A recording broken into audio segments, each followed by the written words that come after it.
Assalamualaikum warahmatullahi wabarakatuh. Kembali lagi bersama saya Asya Nur Latifah di kelas Grammar to Teenager.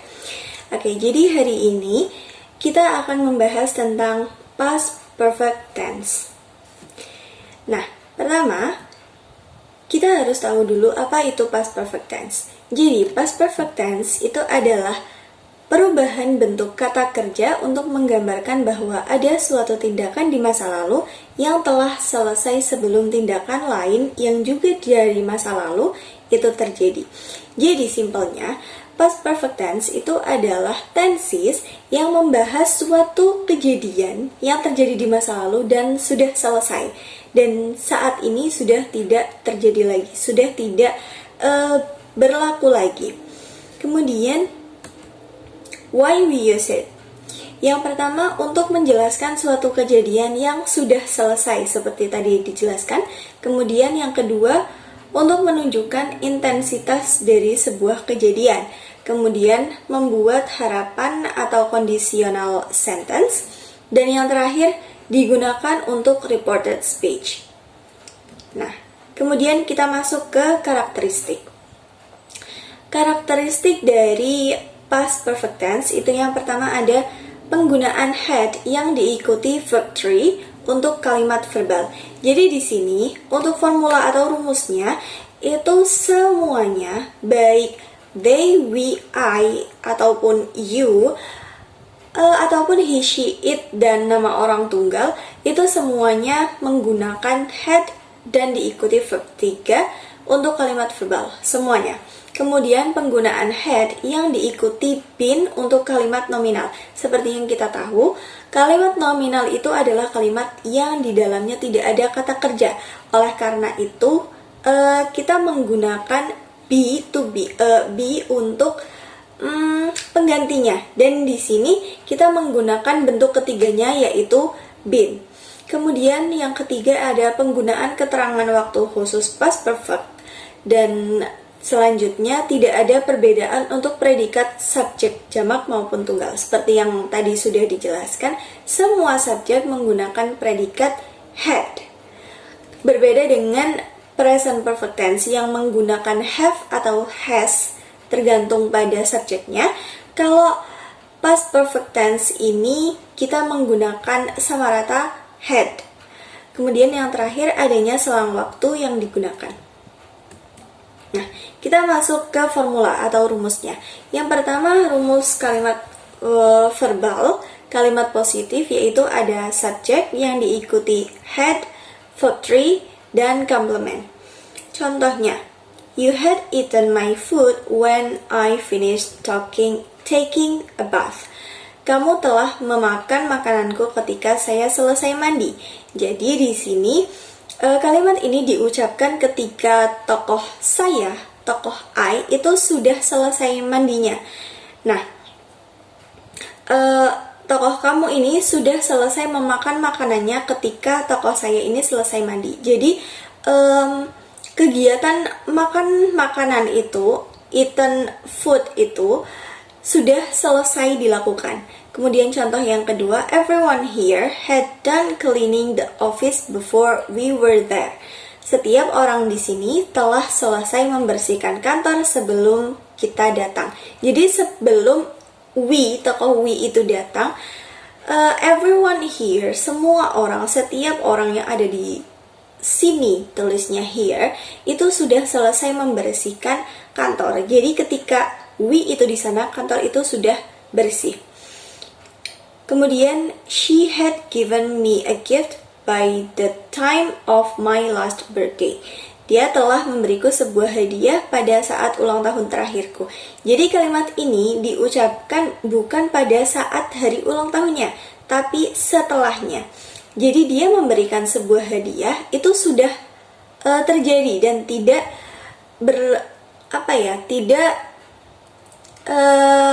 berlangsung. Nah, kita masuk ke kalimat negatif, masih di kalimat verbal. Subjek, had not atau hadn't, kemudian diikuti verb 3 dan complement. Contohnya, you hadn't finished your task when I came. Kamu belum menyelesaikan tugasmu ketika saya datang. Kemudian berikutnya, before we were at school, we hadn't had breakfast. Nah, di sini sebelum kita di sekolah, we're at school, sebelum kita di sekolah kita belum sarapan. Jadi sebelum berangkat itu we hadn't breakfast. Jadi we hadn't had breakfast. Kita belum sarapan. Nah, belum sarapannya ini aktivitas belum sarapannya ini terjadi ketika sebelum kita di sekolah, dan kalimat ini menunjukkan bahwa tokoh kita ini sudah ada di sekolah, baru dia mengatakan ini. Kemudian contoh yang selanjutnya yaitu by the time they started their project, everyone here hadn't prepared anything. Pada saat mereka mulai proyek mereka, setiap orang di sini belum mempersiapkan segalanya. Jadi aktivitas belum mempersiapkan anything ini terjadi ketika mereka memulai proyek mereka, dan kalimat ini diucapkan setelah proyek itu dimulai. Kemudian rumus interrogatifnya ini ada dua jenis, yaitu rumus yang mana jawabannya pertanyaan yang mana jawabannya adalah yes atau no, dan kemudian yang berikutnya yaitu pertanyaan yang mengandung question word. Oke, jadi yang pertama rumus dari kalimat yang jawabannya yes atau no itu ada had, kemudian diikuti subject dan verb 3, kemudian complement. Sedangkan kalimat tanya yang mana mengandung question word itu rumusnya yaitu question word-nya terlebih dahulu. Question word di sini itu adalah 5W1H, what, who, when, where, why, dan how. Nah, question word kemudian diikuti had, kemudian subject, verb 3, dan complement. Contohnya, had you gone outside when I came to your home? Apakah kamu telah pergi keluar ketika saya datang ke rumahmu? Jadi, I came to your home. Jadi, came ini menunjukkan bahwa kalimat ini tidak diucapkan pada saat itu.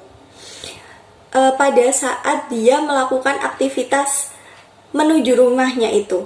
Jadi, I came to your home ini sudah lampau. Sementara dia tanya, apakah kamu telah pergi keluar ketika saya datang ke rumahmu? Jadi ini sudah jelas sesuatu yang sudah lampau dan tidak berlangsung lagi. Kemudian contoh yang kedua, where had she finished her homework before she was in the classroom? Di mana dia telah menyelesaikan PR-nya sebelum dia berada di dalam kelas. Kemudian, with whom had they had breakfast by the time we finished taking a bath? Dengan siapa mereka sarapan saat kita selesai mandi? Jadi di sini dia menanyakan dengan siapa mereka sarapan. Jadi pada saat itu mereka sudah tidak sarapan. Aktivitas sarapan itu sudah tidak berlangsung lagi. Kemudian kita masuk ke rumus kalimat nominal. Yang pertama rumus positifnya terlebih dahulu, yaitu subject had plus been plus complement atau penjelas. Nah, di sini been itu menggantikan bentuk ketiga atau menggantikan verb 3, di mana kalimat nominal ini tidak memiliki kata kerja. Yang pertama contohnya, we had been in the canteen when the teacher entered the class. Kita telah berada di kantin ketika guru memasuki kelas. Jadi ketika guru memasuki kelas, kita sudah berada di kantin sebelumnya. Nah, contoh yang selanjutnya, before you were here, she had been sad because of you. Sebelum kamu di sini, dia telah sedih karenamu. Jadi, sebelum kamu di sini, dia telah sedih. Jadi, kalimat ini menunjukkan bahwa dia sedihnya itu sudah tadi, sebelum kamu ada di sini. Nah, kalimat ini menunjukkan bahwa kamu itu sudah ada di sini, berarti she-nya itu sudah tidak sedih lagi. Kemudian, contoh yang berikutnya, by the time every student had breakfast, the teacher had been together in the office. Saat setiap murid sarapan, guru-guru telah bersama di kantor. Kita masuk ke kalimat negatif. Subject plus had not atau hadn't plus been plus penjelas. Contohnya, we hadn't been together when he studied in Surabaya.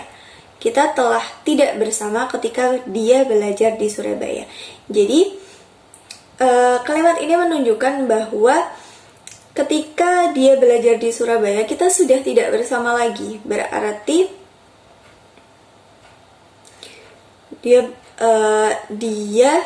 ketika dia belajar di Surabaya itu menggunakan he studied. Berarti dia itu sudah tidak belajar di Surabaya. Jadi ketika dia belajar di Surabaya, kita tidak bersama lagi. Jadi aktivitas tidak bersama itu sudah selesai. Kemudian, when the patient came, the doctor had not been in the room. Ketika pasien datang, dokter telah tidak berada di ruangan.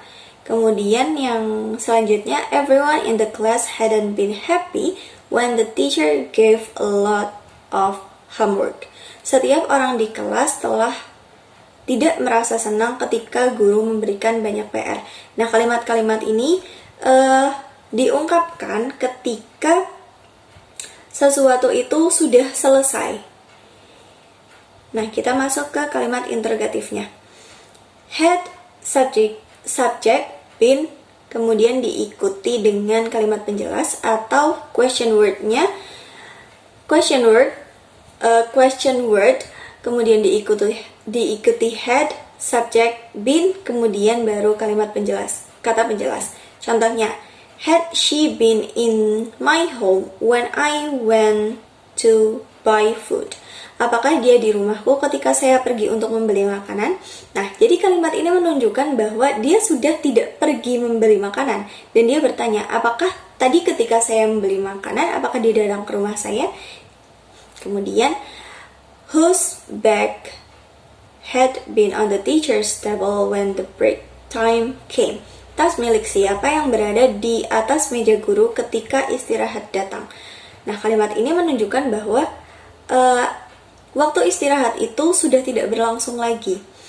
Kemudian contoh yang berikutnya yaitu, with whom had you been here when we left you alone? Dengan siapa kamu di sini ketika kita meninggalkanmu sendirian? Jadi kalimat ini menunjukkan bahwa saat itu tokoh kamu itu sudah tidak ditinggalkan sendirian lagi, dan dia menanyakan dengan siapa dia bersama ketika tadi dia sendirian. Oke, selesai materinya. Apabila ada yang ingin ditanyakan, kita akan diskusikan itu nanti ketika kita melaksanakan pertemuan offline. Nah, oke, di slide terakhir itu ada assignment atau tugas. Silakan dikerjakan tugasnya. Ada beberapa poin di situ. Silakan isi atau lengkapi kalimat tersebut dengan struktur yang benar. Nah, di situ sudah ada penjelasan apakah kalimat ini merupakan kalimat positif atau kalimat negatif atau interrogatif. Kalian tinggal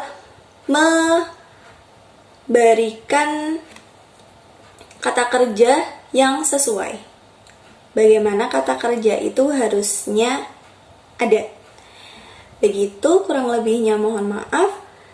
Wassalamualaikum warahmatullahi wabarakatuh.